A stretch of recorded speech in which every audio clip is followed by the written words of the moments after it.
Right, horizontal. Mm, We're going into your wheelhouse here. Talk to me yes. about Rings of Power.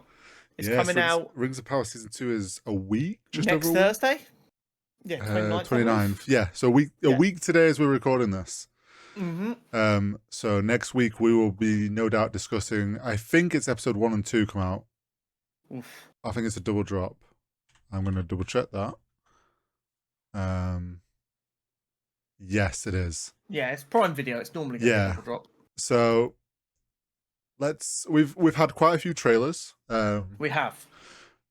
I mean, I'm excited for it. I enjoyed season 1. I know that season 1 got a lot of gripe and a backlash from the hardcore fans, which I think mixed response is very fair. yeah, and I don't necessarily like the ones that had respectful disagreements with the show were just like spewing this is the worst thing ever.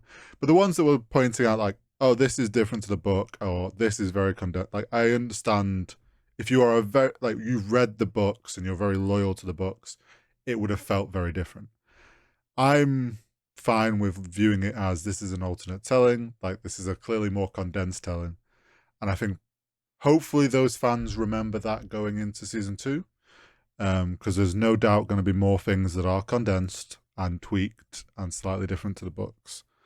But I don't think that's going to take away from, hopefully not going to take away from the story. Yeah, I mean, I agree. As you know, I'm not incredibly well versed in my Lord of the Rings. There were bits that left me a bit confused based on my knowledge because I was like, oh, I didn't think that happened that way, and obviously you're like, no, it didn't. They've tweaked that slightly. And again, respectful dialogue is always important.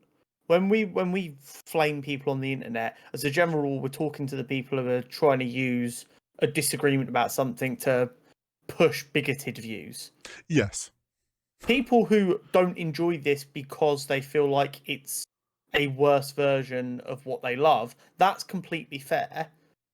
All I would say to them is don't just scream and cry about it every week and try and ruin it for Yeah, other here's people. the thing. If you disliked the show, you watched a couple of episodes, you watch the whole season, you're like, this isn't like the books, it wasn't my favorite thing.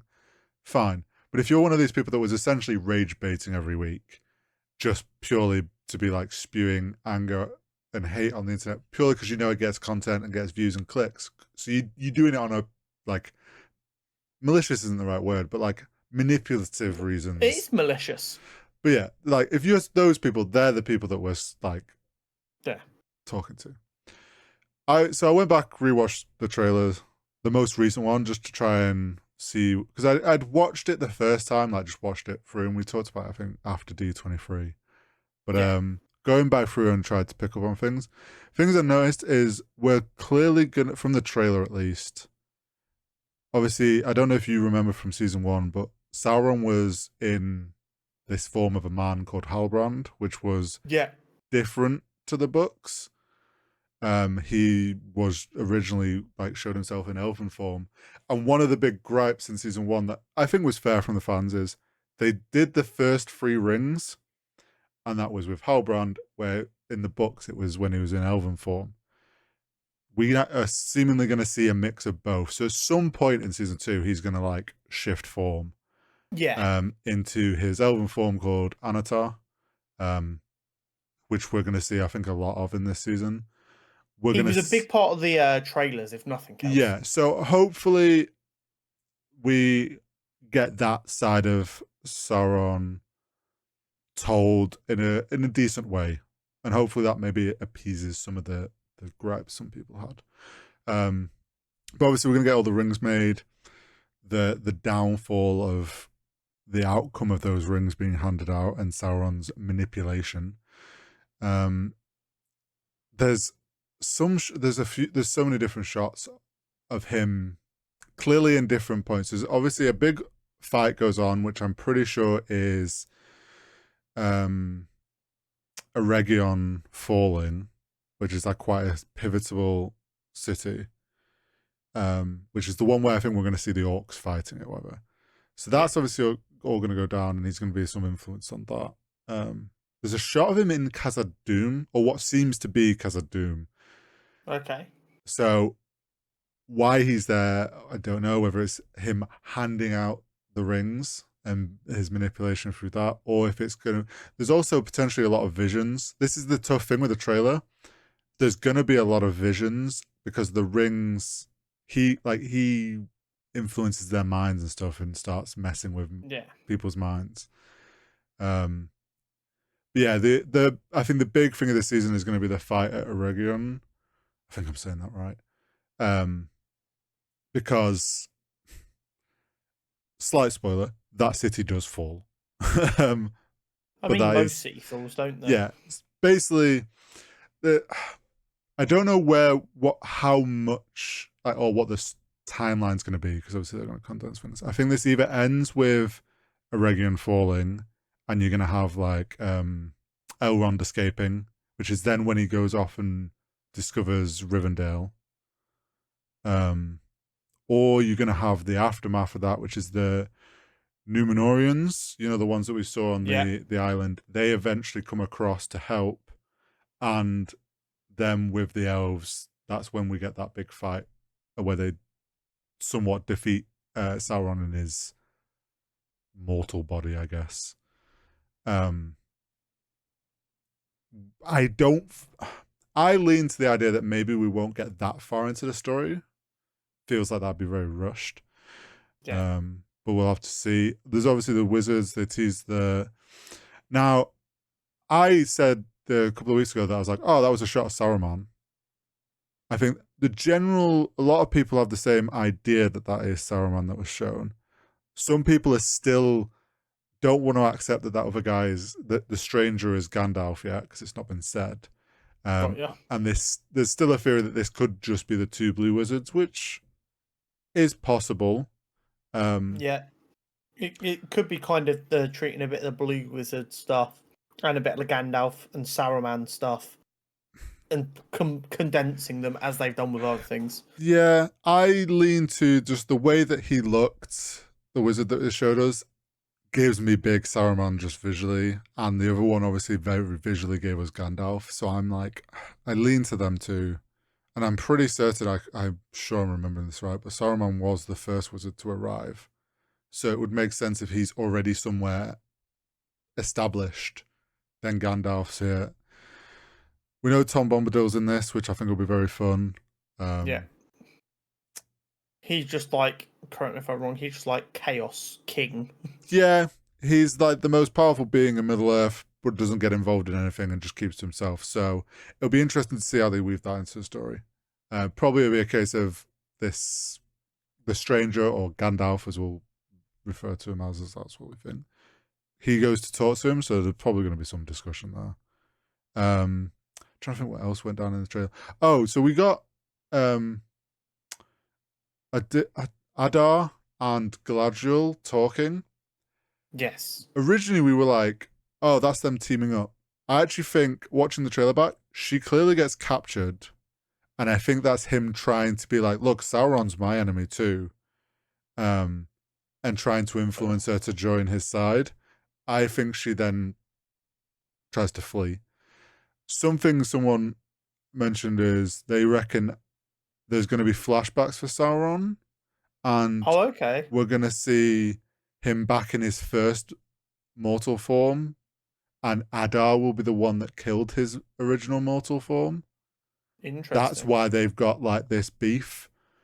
Which I think, if that's how they do that, I'm happy with that, because obviously Adar was written for this show.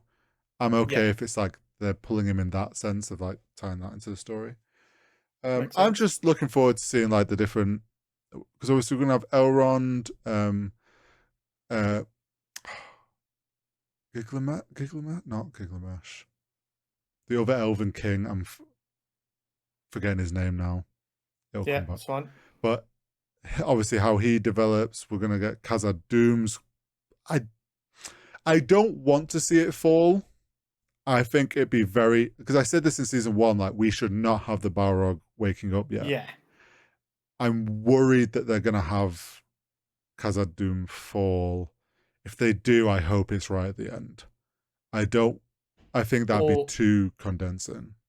or if they just like even just show the Balrog starting to cause a bit of chaos, right? Yeah, As like the end, as like the cliffhanger to end the season. Yeah, if anything, I'm okay if they start to show like some of the deep mines are getting like collapsed, and there's like hush hush whispers of like something is awoken, we've mined too deep, but they're keeping it like hush. I'm okay with that, and then we know okay they're Khazad-dûm's doomed. But yeah, I saw some article and I can't remember the number, but it was some ridiculous amount of extras had been dressed in full Oh, orc really? VF like Oh, okay. actual practical effects for these big fights. It seems like they're gonna get back to a bit of like the old school Lord of the Rings films where they did these big scale fights with full people in like costumes, and which I think would be really good. I'm not being funny. Of all of the franchises in the world, getting a bunch of people who are willing to dress up and do a fake war, Lord of the Rings has got the most Oh, willing participants. you could get so many people that it's like, oh, we need extras to be orcs. You'd have lines of people. Obviously, it's more than anything, it's a time thing to get all those people in makeup and all those people like Yes. And it in. is expensive to do all that Yeah, makeup because the caliber of makeup artists you need to do it for that many yeah, people are not cheap. no. Rightfully so. So I think that fight is going to be really cool, and I think will be shot really well, hopefully. But yeah, I'm just looking forward to get back, see how the story progresses, see how these characters develop. Hopefully, starting to get them closer to what we would expect. I'm hoping Galadriel maybe develops a bit more towards what we would expect from her character to be more like. The whole idea with elves is they live forever. Hmm. So the idea that they can grow and change a lot kind of holds up. Yeah, I think there was Like just it's very possible, like although obviously it's not perfect. It's very possible that she was a bit selfish and had a bit too much hubris, and then when it all went to shit, she did some soul searching and realized what was wrong. And then the Galadriel we see in the Lord of the Rings trilogy is like someone who's learnt from their mistakes and is trying to do a better job. well, there's at the end of the trailer is the shot where she's facing off with Sauron. Mm-hmm. I think there's going to be some whatever that little face to face is. She's obviously going to like. She obviously doesn't get defeated, and Sauron doesn't. But he's probably going to best her, and she's probably going to then realize, oh, like this isn't something I can do on my own. Like there is no one person that like this is a collective effort it's going to take to beat Sauron. Yeah, And that kind of development I'm hoping will happen. But I yeah, we'll just have completely agree. to wait and see. The first two episodes should be interesting, picking up from where things ended Yeah, it's with the going to be rings being made. probably yeah, it's going to be probably quite a too intense first two episodes. Just trying to catch up on everything. Remember where because there were so many plot lines going in different directions. Trying to remember where everything was to Yeah, like get back up to speed is going to take a little while. hopefully they start to kind of, at least in this season, some of those storylines kind of rejoin, like the Numenorians and stuff. That would be good to see. So then we're not bouncing around everywhere as much. But all I would hope is that the fans, obviously there's plenty of people that did love the show. I'm sure they're going to enjoy it like us. But the ones that like maybe had mixed feelings or didn't think it was that great, if they are going to watch it, hopefully they're not too spit their dummy out about things. Yeah. Hopefully they can. At the end of the day, just let people enjoy things. You can go, I'm not enjoying this, so I'm Yeah, not going to watch anymore. But don't watch it every week, seething with anger, just so you can tell everyone else that they shouldn't like it. exactly. But yeah, I'm looking forward to it. Me too.